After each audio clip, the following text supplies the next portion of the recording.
이 갈라디아서의 내용은 복음을 버리고 율법주의로 돌아간 갈라디아 교인들을 향하여 진정한 복음만이, 이 복음을 믿는 자만이 구원을 받는다는 전체적인 내용입니다. 간단하게 우리가 1장, 2장, 3장, 4장, 5장, 6장으로 되어 있는데, 이 갈라디아서의 내용은 그리스도의 복음을 증거하는 내용으로 되어 있다. 이 도표가 뜨기를 기대합니다. 1장과 2장은 이 복음은 예수 그리스도께서 친히 바울에게 계시해 주신 복음이다. 또 이 복음을 받은 사도 바울은 예루살렘 사도들의 공적인 공인도 받았고, 오히려 미숙해서 복음에서 율법에서 흔들거리는 베드로를 문책함으로 사도 바울의 권위가 베드로 못지 않다는 것을 은근히 여기서 과시하고 있는 것도 눈여겨봐야 될 대목입니다. 이 주님이 직접 주신 이 계시의 복음을 전하는 일과 다른 복음을 전하면 천사라도 저주를 받을 것이라고 이 복음의 권위를 1장, 2장에서 엄격하게 말씀을 해 주십니다.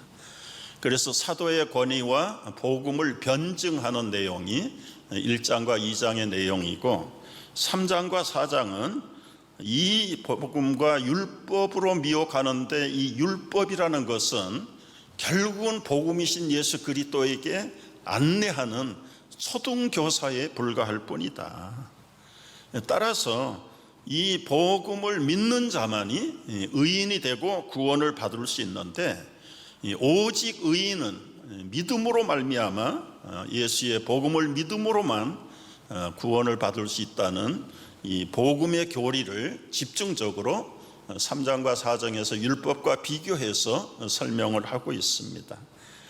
이제 나머지 5장, 6장은 이 복음을 받은 성도들이 어떻게 살아야 할 것인가, 참 자유롭게 살기를 원하는 성도라면 성령 안에 거하라. 오직 성령의 열매는 사랑이라는 열매로 드러나는 것이다. 구원을 받았지만 그 구원이 삶의 윤리와 실천 가운데 나타나야 될 것을 말씀하고 있습니다. 여러분, 사람들은 누구나 다 자유롭고 평화롭게 살기를 원합니다. 그토록 갈망하는 자유, 그런데 사실은 정확하게 그 자유를 아는 사람이 많지 않습니다. 여러분, 자유가 무엇입니까? 자유가 어디에서 오는 것입니까? 배고픈 자들에게 자유는 빵입니다. 빵이 그들의 복음이고 그들의 복입니다. 우리 미국이나 한국의 정치 지도자들 요즘 정책이나 발표하는 모든 공약들을 보면 너무너무 돈을 많이 주겠다는 거예요. 빵을 많이 주겠다는 거예요. 먹고 배부르고 잘 살게 해주겠다는 겁니다.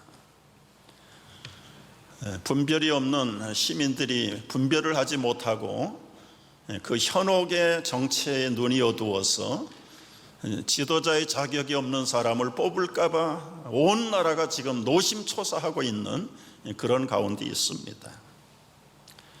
사람들은 빵만 주면 자유할 수 있다고 생각해요. 그러나 여러분, 많은 사람들이 그토록 갈망하는 빵이 오히려 주인이 되고 인간답게 살아야 될 사람이 빵의 노예가 되는 경우가 너무너무 일반적이에요. 여러분, 평생 셋집에 살던 한국의 어느 집사님의 이야기입니다. 이 집사님의 소원은 자나깨나 마이 하우스, 마이 홈이에요. 어렵게 모아서 크다 작다 따지지 않고 마이 하우스를 하나 구입을 했습니다. 얼마나 행복하고 감격했는지. 그런데 조금 살아보니 불편하기 짝이 없습니다. 아침마다 화장실 쟁탈전이 벌어졌어요. 그래서 또 애쓰고 힘쓰고 모아가지고 우리말로 투앤하프 화장실이 있는 큰 집을 샀습니다. 집이 넓어지니까 자신의 신분도 격상되는 것처럼 느껴졌다고 그래요. 그런데 거기에 또 문제가 나옵니다.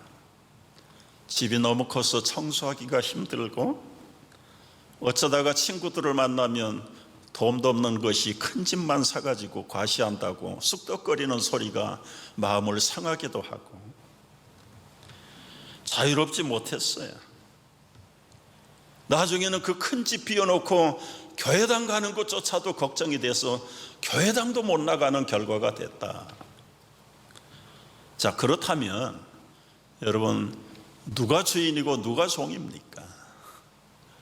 집이 주인이고 그 주인은 그 집의 종과 같은 역할을 하는 웃지 못할 현실이 우리 가운데에서 일어나고 있죠. 자유라는 것이 경제가 만들어주고 정치가 만들어주는 것 아닙니다. 사회적인 지위 그리고 명예가 우리에게 진정한 자유를 가져다 주는 것은 아닙니다. 그렇다면 진정한 자유는 누가 어디에서 만들어지는 것입니까? 오늘 5장 1절에서 그리스도께서 우리를 자유롭게 하려고 자유를 주셨으니, 우리가 기대하는 그 자유는 오직 그리스도로밖에 올 수 없다. 그러므로 굳건히 서서 다시는 종의 멍에를 매지 말라고 말씀합니다. 우리가 품에 품고 다니는 셀폰, 이 얘기를 자주 해서 미안하긴 한데 아주 친숙한 현실이에요. 모처럼 가족들이 밥 먹으려고 식탁에 모였는데 이 한 가정을 보십시오. 그들이 지금 다 셀폰에 정신이 팔려 있습니다. 정성 들여서 음식을 만든 주부는 지금 눈꼬리가 올라가 있어. 이것이 우리 가정의 현실이에요.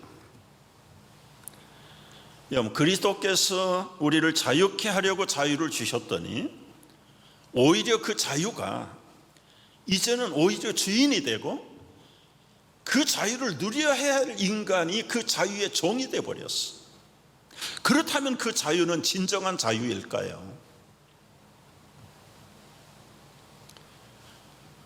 예수님 살아계시면서 이 비슷한 말씀을 하셨습니다. 요한복음 8장 31절에 보면 예수께서 자기를 믿는 유대인들에게 이르시되, 너희가 내 말에 거하면 참으로 내 제자가 되고 진리를 알지니 진리가 너희를 자유롭게 하리라.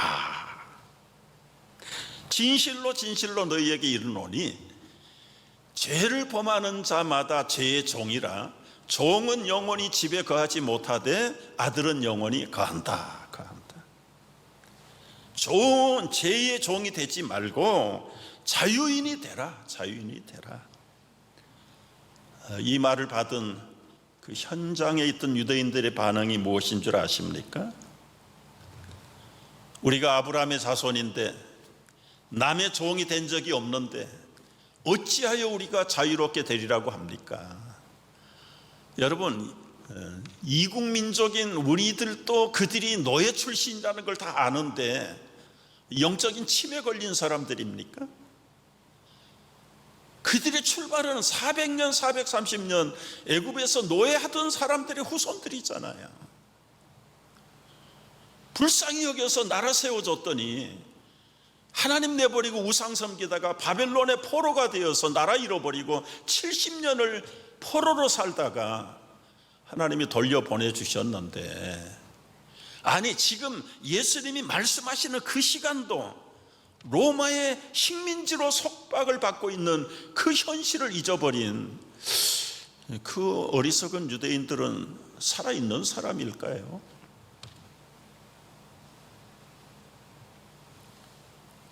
여러분, 진리를 모르면 사람이 이렇게 우매해집니다. 갈라디아서 전체 내용은 우리를 사람답게 자유롭게 하는 것은 복음이지 율법이 아니다. 이 어리석은 갈라디아 사람들아, 왜 성령으로 예수 믿어 구원함을 받은 이 놀라운 복음을 어리석은 인간들의 율법으로 망하게 하겠느냐? 역정을 내듯이, 화를 내듯이 안타까움으로 갈라디아 교인이라고 불렀다가 나중에는 나의 사랑하는 자식들아, 좀 제발 정신을 좀 차려라.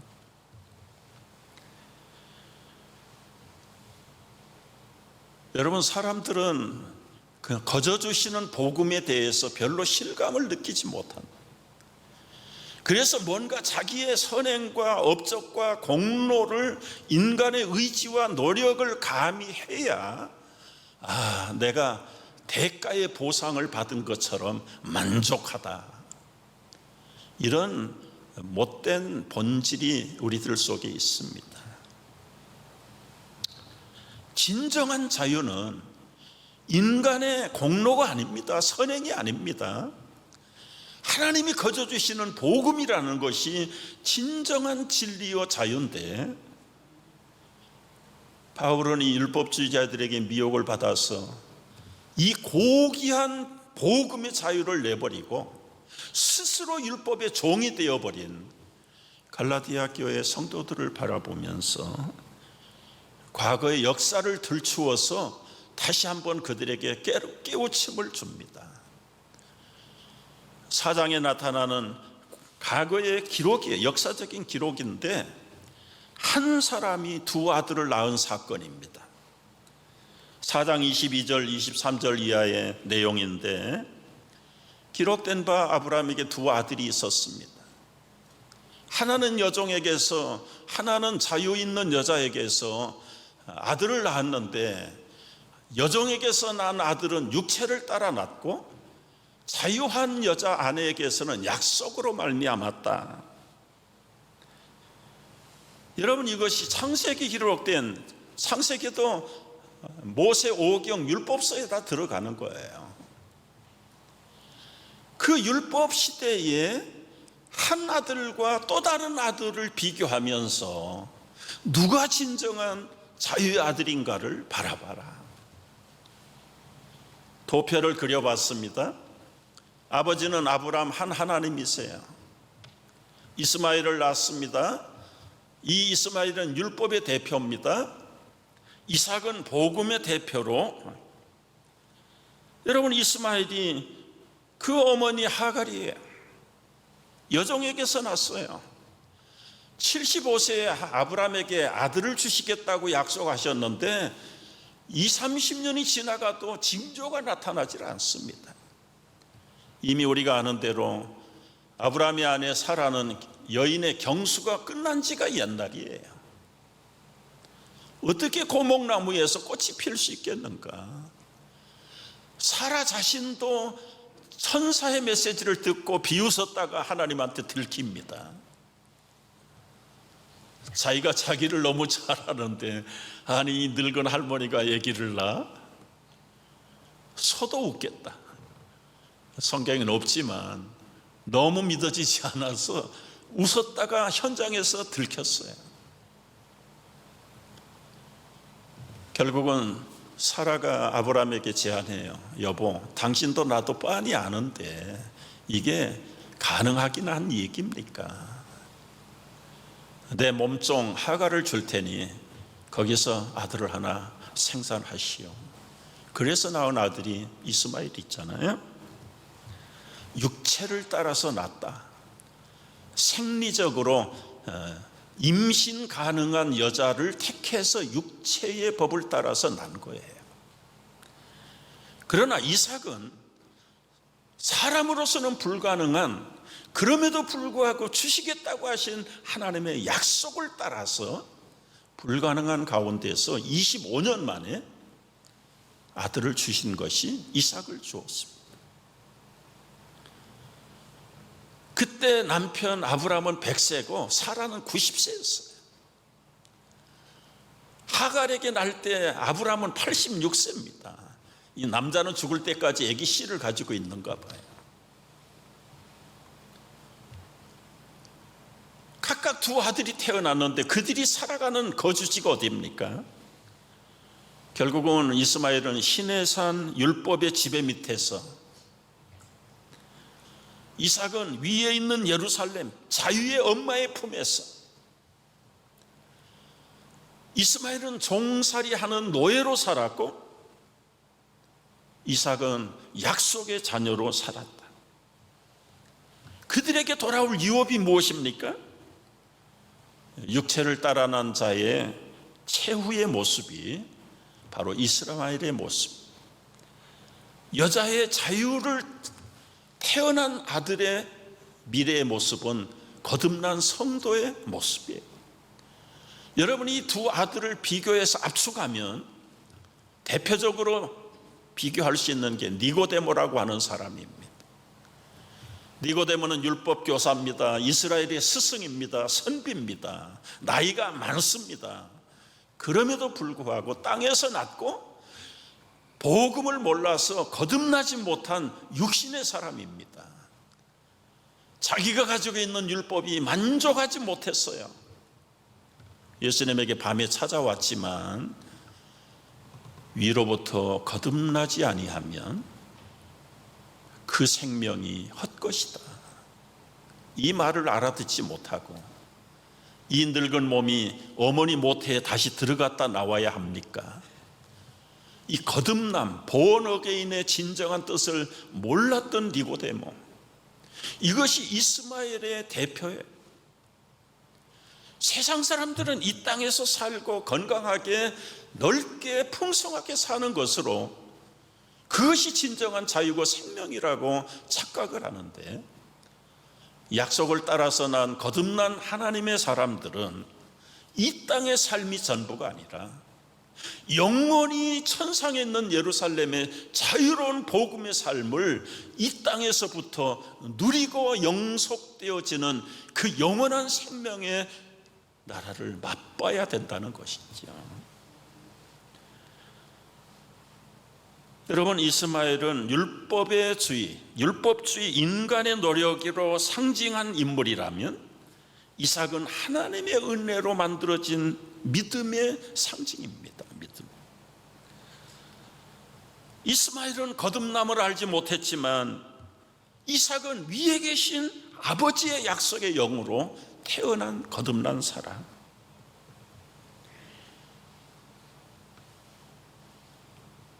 우리가 이 말씀을 제대로 잘 이해하고, 비록 우리가 이 국가의 법, 때로는 율법의 법, 양심의 법, 육체의 법이 우리를 괴롭히지만, 그러나 이것들을 초월하고 성령의 법을 따라, 믿음의 법을 따라 승리하고 자유로운 영생의 나라의 백성들이 되어야 됩니다. 여러분, 그 유명한 도스토옙스키의 죄와 벌의 내용은 시대가 흘러도 명작은 명작이에요. 주인공 라스콜리니코프라고 하는 이 법대 휴학생입니다. 잘생겼습니다. 시골에서 여동생과 나라의 연금을 받아가면서 근근히 살아가는 어머니가 붙여주는 돈으로 연명하면서 사는 이 법대생 라스콜리니코프라고 하는 이 아주 엘리트의 사람이 돈이 없어서 학교도 휴학하고 있어요. 방세도 몇 달이 밀려 있습니다. 먹을 것도 없어서 간신히 하루에 한 끼 먹을 둥 마늘 둥 너무너무 극빈의 삶을 살고 있어요. 할 일 없는 라스콜니코프는 생각을 해요. 상상을 해요. 우리 지역에 사는 저 악명 높은 전당포의 노파가 가진 재산을 내가 만약 뺏은다면, 가난한 우리 지역민들에게 나눠준다면 얼마나 자유하고 얼마나 행복할까. 상상이 실제가 되듯이 어느 날 완전한 범죄를 저질러 전당포의 악명 높은 노파를 살해합니다. 그리고는 돈을 훔쳐서 자기가 꿈꾸던 그 자유와 그 모든 인간의 정말 참 실천을 해봤는데 그의 마음이 영웅 심리로 기뻐야 되는데, 자기 성취감으로 만족해야 되는데, 시간이 갈수록 그런 양심의 죄책감의 포로가 되어서 두려움과 근심 속에 살아갑니다. 도저히 살 수 없어서 자기에게 은근히 친절을 베풀어준 소냐라는 여인에게 자신의 범죄를 고백합니다. 이 소냐의 충고로 자수를 하고 자수한 대가로 징역 8년형을 받습니다. 그리고 시베리아 유영지로 떠납니다. 이상한 것은 자기의 상상의 이상을 실현했을 때에 보람이 있고 안정이 있어야 되는데, 오히려 반대로 죄책감과 양심의 괴로움 속에서 신음할 때, 그런데 그 죄에 대해서 벌을 받고 떠날 때 극명한 차이가 나는 거예요. 야, 내 생에 이렇게 자유로운 때가 언제 있었는가. 그래서 여러분, 명작은 영원히 명작이에요. 진정한 자유는 법과 질서를 지키는 데서부터 출발하는 거 당연하지요. 여러분이 기본법이 국민의 안전과 개인의 생명을 보호하고 지키는 법입니다. 모든 나라가 이런 법을 가지고 있습니다. 구약의 율법도 이 법의 정신에서 지나치 않습니다. 그런데 이 나라의 범법을 하지 않는 평범한 시민들로 살아가는 여러분과 내가 정말 기쁩니까? 정말 삶을 살아볼 만한 가치가 있다고 느끼십니까? 그렇다면 어디에서 권태가 오는 것입니까? 어디에서 무목적이 오는 것입니까? 미래에 대한 암담한 것들이 어디에서 오는 것입니까? 우리가 현행 범법자가 아님에도 불구하고 여러분, 우리 안에 있는 육신의 소욕이라는 것이 구원받은 성도들마저 평안하게 놔두지 못합니다. 그래서 원하는 선을 행치 못하고 원치 않는 악을 행함으로 우리 성도들 마음속에 평안이 없어요. 너무너무 번민스러워요. 갈등스러워요. 어떻게 해야 됩니까? 내가 정말 구원받은 사람인가? 내가 정말 거듭난 사람인가? 내가 정말 하나님의 자녀인가? 아니면 사탄의 자녀인가? 이게 확정되지 못해서 고민하고 갈등하고 착오를 일으키는 성도들이 오늘 얼마나 비일비재 많은지 몰라요. 갈라디아 교인들이 대표적인 교인들이고요, 침묵하고 다 아닌 것처럼 입 다물고 있는 우리들도 갈라디아 교인들이 갖고 있는 그 갈등을 그대로 가지고 있는 것. 진정한 우리의 자유는 어디에서 오는 것입니까? 갈라디아 5장 13절 이하의 말씀을 보십니다. 우리 다 같이 읽습니다. 형제들아, 너희가 자유를 위하여 부르심을 입었으나 그러나 그 자유로 육체의 기회를 삼지 말고 오직 사랑으로 서로 종로로 달아 온 율법은 내 이웃 사랑하기를 내 자신같이 하라 하신 한 말씀에서 이루어졌나니 만일 서로 물고 먹으면 피차 멸망할까 조심하라. 내가 이르노니 너희는 성령을 따라 행하라. 그리하면 육체의 욕심을 이루지 아니하리라.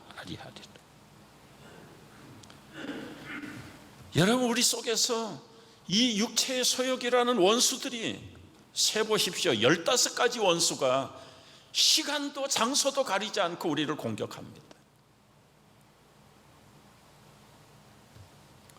정신을 잃어버리고 잠드는 사이에도 무의식 속에서도 우리를 공격해. 눈만 뜨고 정신을 제대로 차리는 사람들은 경우도 없어요.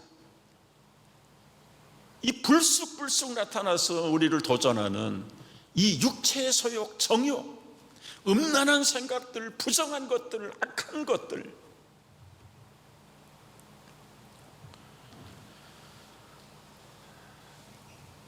여러분, 이런 영적인 혼란 가운데 우리는 어떻게 처신해야 될까요? 정말 내가 믿음이 있나 없나? 늘 반신반의하면서 업앤다운. 내가 정말 구원받았나? 아니면 버림받은 사람인가? 모양만 그리스도인이고 내용은 불신자인가? 이 갈등이 너무 힘들어지면 자해 행위를 하게 됩니다. 심령으로 포기하기도 하고요, 심지어 육체에 상처를 입히고 목숨을 끊는 사람까지 나타납니다. 여러분, 유명한 벤 고호를 아시죠? 이 벤 고호는 할아버지가 목사고 아버지도 목사였고요, 자기도 본격적으로 그림을 그리기 전에 목사하고 싶어서 탄광에 가서, 그래서 보조 목사 역할을 전도하고 설교하고 가난하고 고생하는 그 탄광의 백성들을 자기 생명만큼 섬기고 목회했던 목회자였습니다.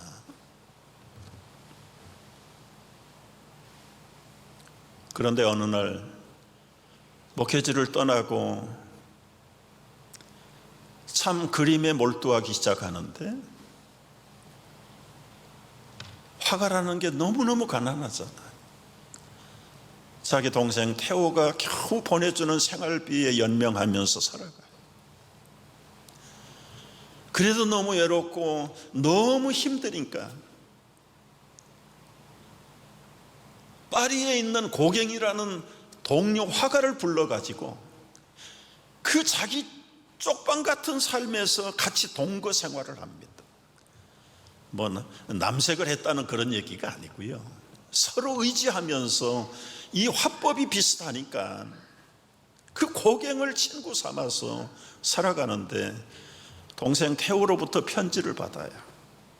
형, 나 이제 나도 내 생활을 해야 돼. 내가 결혼하면 더 이상 형에게 생활비를 보태줄 게 없어. 편지를 움켜잡고 아주 결정적인 충격에 빠집니다. 거기다 고갱과의 어떤 의견 다툼으로 충돌이 일어납니다. 신락 같은 믿음으로 자신을 극복해 보려고 하지만 고호는 너무너무 큰 충격 속에 제정신을 차리지 못하고 결국 거울을 보고 자기 왼쪽 귀를 잘라버립니다. 오른쪽 귀죠? 왜 귀를 잘랐을까? 정확한 이유는 본인도 몰라요.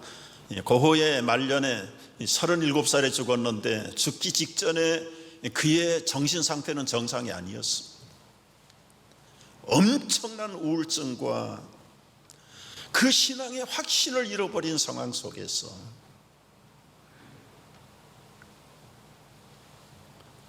여러분, 우리가 어려움을 당할 때, 육체의 서욕들과 정욕의 도전을 받을 때 여러분 조심하셔야 돼요. 4세기의 수도사들을 보면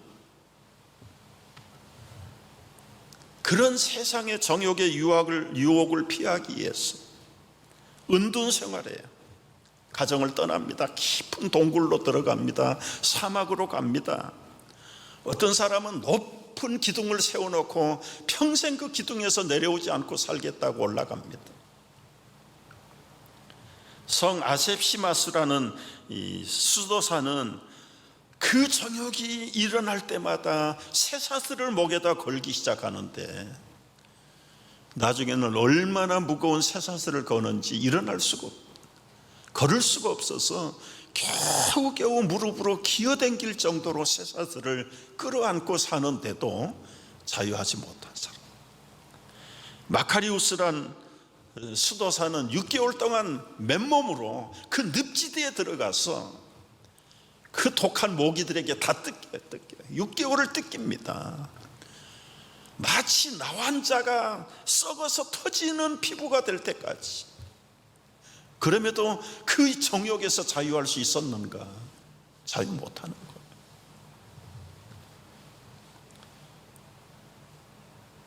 우리는 그렇게 극단적인 행동은 하지 않겠지만 늘 반신반의. 조심하셔야 돼요. 어떻게 해야 됩니까? 여러분, 이것은 우리가 죽을 때까지 싸워야 될 영적인 전쟁이에요. 따라서 그런 어떤 충동과 도전을 받을 때 자학하지 말고, 하나님, 내가 육체로 살아있음을, 건강함을 감사합니다. 이런 위기 가운데, 도전 가운데 주님이 가르쳐 주신 대로 내가 승리할 수 있기를 원합니다. 어떻게 해야 됩니까? 성령을 따라 행하라. 성령을 쫓아 행하는 성도들 되시기를 축복합니다. 아멘인가요? 이것만이 이길 수 있는 비법이 없어요. 그렇다면 성령을 따라 행한다는 게 무엇일까?